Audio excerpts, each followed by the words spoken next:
Welcome to SmartLoving Insights. This episode is titled, When Marriages Rise from the Dead. The power of forgiveness can bring even the most broken marriage back to life. Good Friday confronts us with something as remarkable. An innocent man nailed to a cross, gasping out words that should have been rage or despair, but weren't. In Luke's Gospel, Jesus says, "Father, forgive them, for they know not what they do." We've sat with those words many times over the years, and every time we find ourselves thinking about marriage. Not because marriage is like a crucifixion, though there are moments when it can feel that way, but because the act of forgiveness Jesus modelled on the cross is exactly the act that can bring a dying marriage back to life. A few years ago, we ran a marriage seminar for a parish whose priest had been watching couple after couple walk through his door to tell him they were separating. He'd had 3 such visits in 2 weeks. In desperation, he asked us to run one of our SmartLoving programs in his parish. One of the couples participating, 15 years married, had spent the last 3 in a Cold War, civil enough in front of the kids, but emotionally estranged and feeling like it was hopeless. She had carried a deep wound from something he had said during an argument years earlier. She'd never told him how much it had hurt. He, for his part, had retreated, convinced she no longer wanted him around. They had both stopped trying. The turning point came during an activity on forgiveness. Through that process, she found the courage to name her wound and share it.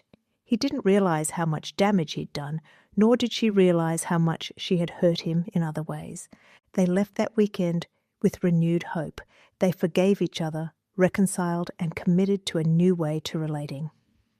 One of the most common misunderstandings we encounter is that forgiving means excusing what happened, or pretending it didn't hurt, or rushing back to trust someone who hasn't yet earned it. None of that is true. Forgiveness is a choice, a decision of the will to lay down our case against the other person, to stop letting the wound run the show through festering resentment. Resentment doesn't protect us. It primes us for further hurt. It keeps us scanning for evidence that we were right to be wounded. And sure enough, we find it everywhere.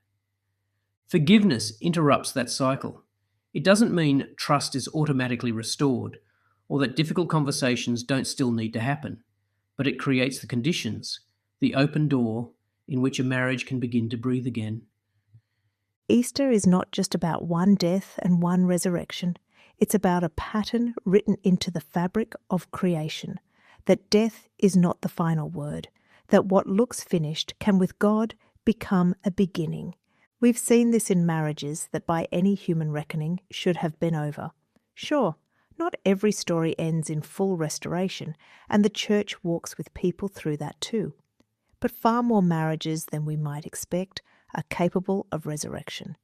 And here's the remarkable thing. That first step doesn't require both to move at once. Like the women who went to the tomb that first Easter morning, not knowing what they would find of it would make any difference. One spouse willing to take the first step is sometimes enough. One person's willingness to forgive can be enough to change the whole dynamic of the marriage. This Easter, if your marriage has felt more like a tomb than a garden, sit with the words of Christ on the cross. The call to forgive is not burden, but as an invitation to new life. You've been listening to SmartLoving Insights. You can find more great content, on-demand courses and relationship coaching at smartloving.org. It is easy to get discouraged when there is disconnection in our marriage. Arguments over petty incidents, too busy to romance each other, crowded with other responsibilities. All marriages go through periods where we need a breakthrough in our relationship. The SmartLoving Breakthrough course will teach you how arguments happen, how to manage them better or avoid them altogether. Understand your internal drivers and how your spouse is triggering you. Process the pain of past injuries, making you stronger and less reactive. Visit smartloving.org/breakthrough. The SmartLoving Breakthrough course can be done by a couple or by an individual who is in a marriage that is in distress. Visit smartloving.org/breakthrough